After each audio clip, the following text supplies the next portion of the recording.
Как быть успешным в жизни? Для начала нужно хорошо учиться в школе, не слепо зубрить, а понимать и запоминать материал. Но как? Съемочная группа «Горы новостей» в физико-математическом лицее номер 93. Дело в том, что здесь учится Дима Вылупков. Недавно он стал призером Международной математической олимпиады в Туркменистане.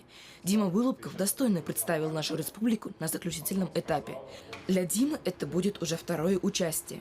В прошлом году он стал призером за 10 класс. С таким результатом он уже студент любого технического вуза России.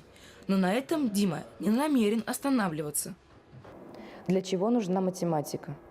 Математика нужна для большого количества инженерных расчетов, которые используются в построении зданий, мостов. Также математика помогает найти некоторые закономерности в других науках, типа химии, физики. Что ты посоветуешь ребятам, которые желают быть профи в математике? Советую не останавливаться на достигнутом, постоянно совершенствоваться. Сейчас есть очень большое количество материала в интернете по математике, как онлайн-школа, какие-то курсы, какие-то книжки, учебники.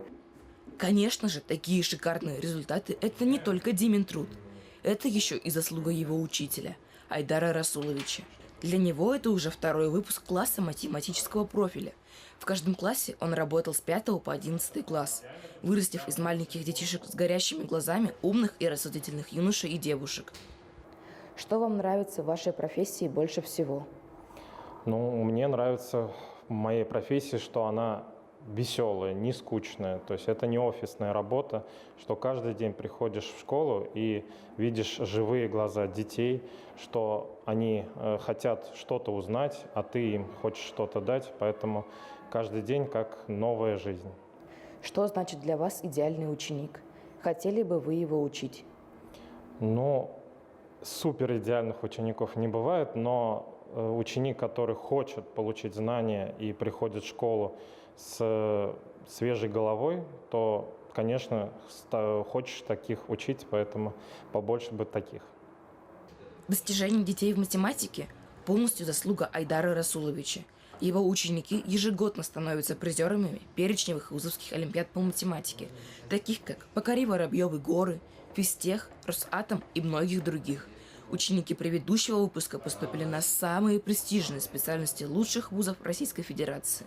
Мы очень гордимся достижениями учителя и его учеников. Желаем им дальнейших успехов. Обязательно будем следить за успехами лучших и снимать такие вдохновляющие сюжеты. Успешные ученики бывают только у талантливых учителей. Так что делайте выводы, друзья. Максим Лабушкин, Наиль Гайнуллин специально для «Горы новостей».